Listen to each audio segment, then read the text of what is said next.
चौपल। दाल चौपल।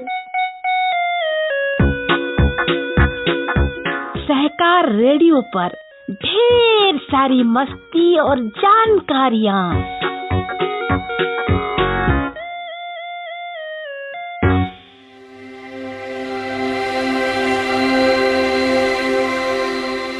सहकार radio पर बाल चौपाल कार्यक्रम सुन रहे सभी नन्हे मुन्ने साथियों को अमिताभ अंकल का प्यार भरा सलाम।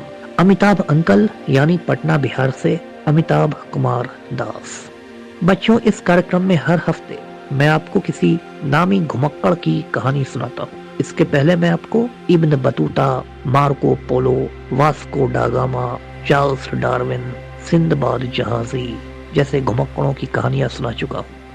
आज जिस घुमक्कड़ की कहानी मैं आपको सुनाऊंगा उसने 2300 बरस पहले भारत में घुमक्कड़ी की थी और उसका नाम है मेगास्थनीज। बच्चों, यूरोप में एक छोटा सा देश है जिसे हिंदी में यूनान कहते हैं और इंग्लिश में ग्रीस कहते हैं। यूनान की सभ्यता संस्कृति बहुत प्राचीन है। मेगास्थनीज इसी यूनान का रहने वाला था। उसका जन्म हुआ था 350 ईसा पूर्व में, 350 बीसी में। बीसी का मतलब हुआ बिफोर क्राइस्ट, यानी जीसस क्राइस्ट ईसा मसीह के जन्म के 350 साल पहले मेगास्थनीज का जन्म हुआ था और उनकी मौत हुई 290 बीसी में। इस तरह मेगास्थनीज की जिंदगी कुल 60 बरस की रही। मेगास्थनीज एक यूनानी सामंत सेल्यूकस निकेटर के एक ऊंचे अधिकारी थे। सन 305 बीसी में सेल्यूकस निकेटर ने मगध साम्राज्य पर हमला कर दिया। उन दिनों मगध एम्पायर भारत में सबसे बड़ा साम्राज्य था और उस पर चंद्रगुप्त की हुकूमत थी। सेल्यूकस निकेटर और चंद्रगुप्त की सेनाओं में जब जंग छिड़ी तो सेल्यूकस को हार का सामना करना पड़ा। इसके बाद सेल्यूकस और चंद्रगुप्त के बीच समझौता हुआ, संधि हुई और उस समझौते के तहत सेल्यूकस ने मेगास्थनीज को चंद्रगुप्त के दरबार में अपना दूत बनाकर भेजा, एम्बेसडर बनाकर भेजा। तो इस तरह यूनान का मेगास्थनीज मगध साम्राज्य की राजधानी पाटलिपुत्र पहुंच गया। इसी पाटलिपुत्र को आजकल पटना के नाम से जानते हैं। मेगास्थनीज ने लगभग 9 बरस तक भारत में घुमक्कड़ी की और भारत की सभी चीजों को उसने बहुत बारीकी से देखा। इसके बाद मेगास्थनीज ने यूनानी भाषा में, ग्रीक लैंग्वेज में एक किताब लिखी जिसका नाम है इंडिका।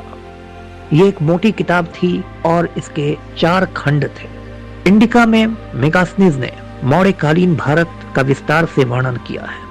मेगास्थनीज ने पाटलिपुत्र शहर के बारे में लिखा है कि एक शानदार शहर था और गंगा नदी और सोन नदी के संगम पर बसा हुआ था। उसने लिखा है कि पाटलिपुत्र के ज्यादातर मकान लकड़ी के हुआ करते थे।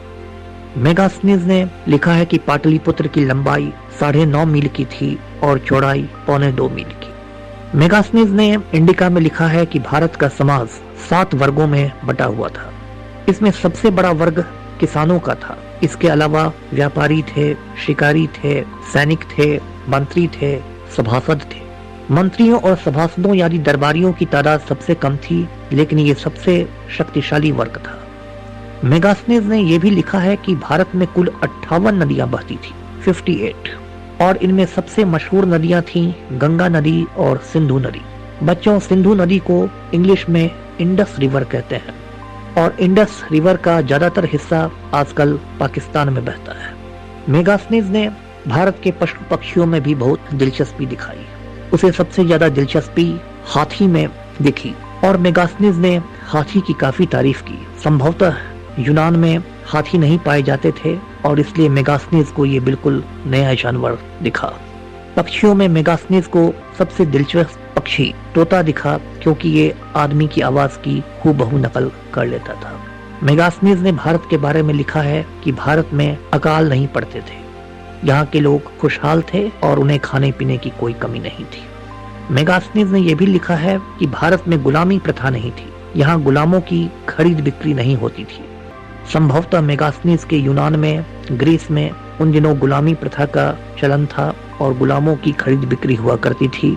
इसलिए मेगास्थनीज को यह देखकर आश्चर्य हुआ कि भारत में गुलाम मंडियों में खरीदे बेचे नहीं जाते हैं।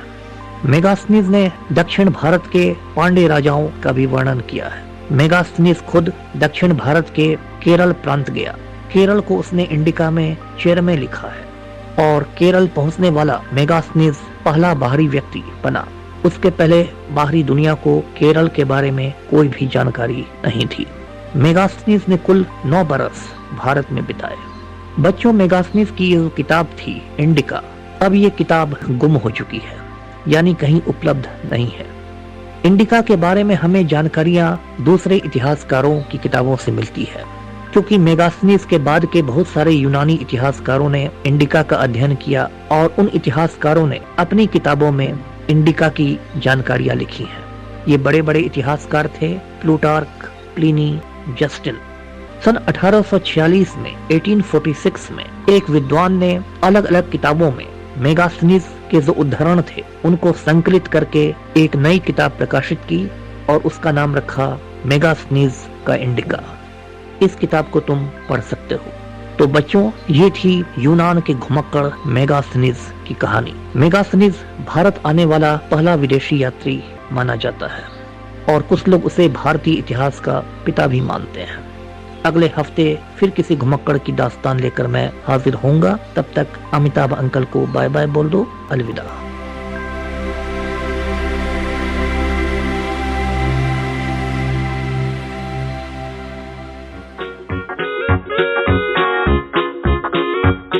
बाल चौपल, बाल चौपल, बाल चौपल। सहकार रेडियो पर ढेर सारी मस्ती और जानकारियाँ।